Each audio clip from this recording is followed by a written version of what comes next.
Hey everybody, off the top rope here, off the Mike Sports Network. So the theme of the week here in professional wrestling is Tony fumbled. And I'm not going to say that Dynamite was a complete fumble, but it was kind of all over the place because you had you had some good, you had some bad, you had some questionable. You had an amazing main event between Konosuke Takeshita and Orange Cassidy, even though we knew who the winner was going to be. There was no Kenny Omega appearance at all. Um, you had Hangman Page come out to open the show for a match that didn't last very long, didn't need to be there. Christopher Daniels gets the crap kicked out of him. He's bleeding profusely from MJF, and it's just like, my issues with AEW lie in just like, simple like things that could easily be done. Like there was here's an example. Um Production has had a huge issue the last several weeks.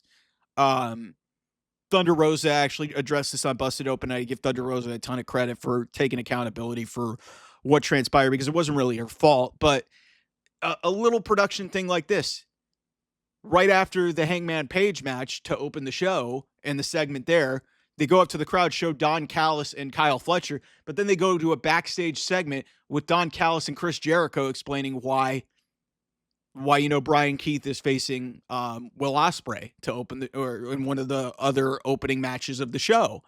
And my thought was, what the hell are we doing? Hey, you could have done that segment before what happened. So it's just like these little production things where sometimes I don't think they think these things through. And then another thing, why is I listen, Brian Keith is, done as well as he can in the Jericho Vortex. Why is Brian Keith going 50-50 with Will Ospreay when Will Ospreay is one of the top stars in the company? Too often in AEW, this company tries to have everybody competing on the same level. It is not a bad thing to have, people dominate a match and look good going into a pay-per-view. That being said, I understand why Hangman opened the show in a 60-second match in his street clothes. But they could have done without the squash match there. But in saying that, you could say the same thing about hey, that's why they gave Will Ospreay a longer match because they just gave a squash. Like I said, a lot of this is very confusing. And, I appreciate what they've done with Ricochet and Swerve Strickland. They've now made that a number one contenders match at the pay-per-view. Winner is going to get the next championship match. So that's interesting. We had the best Death Rider segment of the entire time that they have been the Death Riders since October. And I give a ton of credit to Adam Copeland. I give a ton of credit to Willow Nightingale getting involved in this too, and Jay White. A lot of people are going to say, hey, what does this mean? Does this mean that Adam Copeland? I've said this before. I think Jon Moxley retaining is the best option. And based off of the fact that you have a number one contenders match between Ricochet and Swerve Strickland, and Ricochet's already beaten Swerve Strickland, I would expect Swerve to win and Swerve to face Jon Moxley. I think that's the direction you're going to go. Some people will say Christian Cage is out there. Christian Cage hasn't even he's barely wrestled in any singles matches in the last handful of months. My big issue was Daniel Garcia unceremoniously gets thrown in another trios match and gets rolled up by Adam Cole, and they get a flat finish where there's just a big scrum, and then you get the roll up finish. Adam Cole pins Daniel Garcia. 15 seconds later, the match is announced for Collision. They don't let things breathe. Like, the inconsistencies is what I think is the most frustrating part about AEW, because my biggest thing is, you could have so much they have so much talent in their roster, and a lot of it's very good, and when utilized properly it can be very good. But then you get segments like Mercedes Moné doing something to establish her match with Momo Watanabe, and in the same segment I was thrilled because Billy Starks, one of the young bright stars of the women's division in the company, who's buried on Ring of Honor, runs into Mercedes Moné. But then it's all to set up a match where we know Mercedes is going to beat Momo Watanabe, who nobody cares about.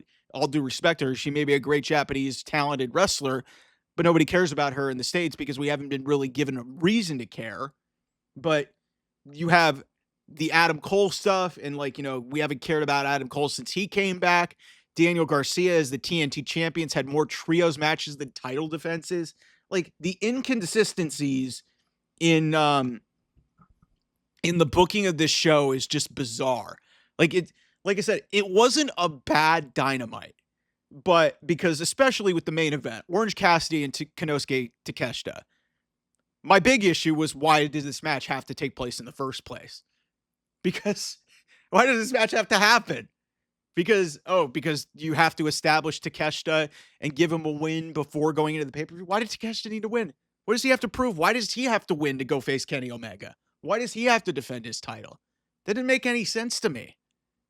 Orange Cassidy's reminded everybody why he is one of the best wrestlers in the world with a weird gimmick that can occasionally get over. This was a great wrestling match to end the show. But then nothing happened after it. You didn't have Kenny Omega. You just promote Kenny Omega on Collision. Come on, Tony. Come on, Tony, man. Like I said, this was not a bad show. That being said, it wasn't a very well hyped up show in terms of what was promoted on the show. You're 10 days out from a pay-per-view, but they did a decent enough job to get you at least somewhat hyped up for Revolution.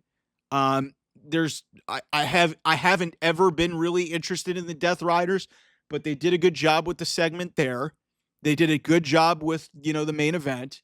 Will Ospreay is always great. I don't know why he needed to go 50-50 with Brian Keith. You had the Outrunners, who I love and adore, but you're trying to groom them to face. You weren't trying to groom them to face. You were having, the Murder Machines that they call Brian Cage and Lance Archer. You have them get rolled up because the Hurt Syndicate distracts them. Like, okay, it's like I said, there's a lot there's some more things over the last couple weeks that are to like, but every time they take 2 steps forward, they take a couple steps back where they have a weird booking decision, or they have a questionable call, or a backstage segment with Chris Jericho, or a backstage segment with Mercedes Moné. Like, it's too inconsistent to me. And some people will say, well, Mike, you watch SmackDown all the time.